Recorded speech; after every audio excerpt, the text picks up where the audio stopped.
उन्होंने कहा कि भाई आपत्ति क्या है, क्या मैं ये समझूं, आपसे मेरा सवाल ये है कि क्या आप लोग बीजेपी के उस ट्रैप में फंस जाते हैं जिसका ना विरोध कर पाते हैं ना समर्थन कर पाते हैं, चाहे अयोध्या में राम मंदिर की प्राण प्रतिष्ठा हो या फिर प्रयागराज में महाकुंभ? नहीं, देखिए इसमें ट्रैप या उसमें फंसने या ना फंसने की तो बात ही नहीं है। हम लोग हमेशा से धर्म को राजनीति से अलग रख के बात करते हैं।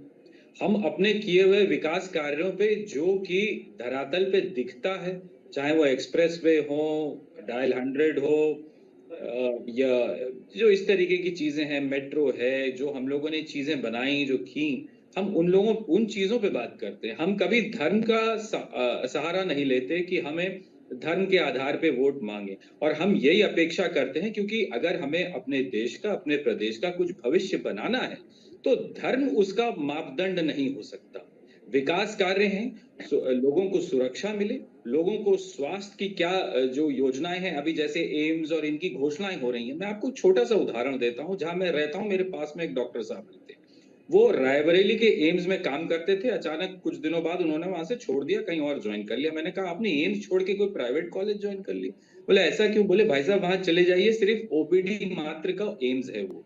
सिर्फ ओपीडी होती है जो ये एम्स खोल रहे हैं, सिर्फ गिना रहे हैं। कोई जो व्यक्ति वहां जा रहा हो, जो डिबेट देख रहा हो, रायबरेली के आसपास रहता होगा, वो जानता होगा कि वहां एम्स में जाएगा जो रायबरेली में है, उसमें केवल ओपीडी, जो मात्र एक डॉक्टर ये कहता है ये करा लो, ये टेस्ट यहाँ नहीं होगा, बाकी इसके लिए लखनऊ चले जाओ या कहीं और चले जाओ। तो ऐसे एम्स आप खोल रहे हैं, तो ऐसे आधे अधूरे काम आप केवल लोगों को घिनाने के लिए कर रहे हैं। वोट आप मांग रहे हैं धर्म के आधार पे। तो धर्म के आधार पे जब मांगा जाएगा वोट, उससे न भारतीय जनता पार्टी के कार्यकर्ताओं नेताओं के परिवार का भला होगा, ना हमारे देश का भला होगा। विकास कार्यों पे आप जो है बात करिए, जो चीजें धरातल पे हो रही हैं, जो दिख रही हैं, जो योजनाएं, नहीं कि जैसे आप काला धन, एक समय में आपके मोदी जी कहा करते थे आए हुए 15 साल होने को आ रहा है, लेकिन काला धन तो अब बाहर ही जा रहा है, बाहर से अंदर तो कुछ भी नहीं आ रहा है, ये सबको पता है। आप उस लिस्ट की बात करते थे कि स्विस बैंक की दुकानदार हैं लिस्ट जिनकी सार्वजनिक जीविका चल करेंगे, रही है, जहां से इससे बड़ी बहुत छोटी सारे निवेशक है दुकानदारी जिन्होंने है, निवेश किया है, एसबीआई बीजेपी की तो ये लिस्ट। भी कह रही है।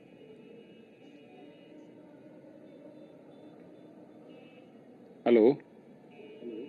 जी, अब सवाल मिला सर आपको? मेरे से सवाल है? हाँ जी। राजेश जी, अश्वनी शाही से सवाल है। जी आशीष भाई, आपसे सवाल था मेरा कि बीजेपी ये कह रही है कि इसके जरिए हम अर्थव्यवस्था को बेहतर कर रहे हैं, इसके जरिए लाखों लोगों को रोजगार, हजारों लोगों को मिला है, इसके जरिए निवेशक आ रहे हैं, महाकुंभ भले ही सनातन का एक महा आयोजन है, लेकिन इसके जरिए अर्थव्यवस्था को भी बेहतर किया जा रहा है।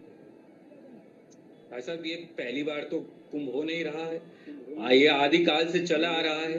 कितनी सरकारें आई, कितनी सरकारों के जब भी यहाँ पे आयोजन हुआ, सभी में ये रोजगार मिलता था, सभी भव्य आयोजन होते थे।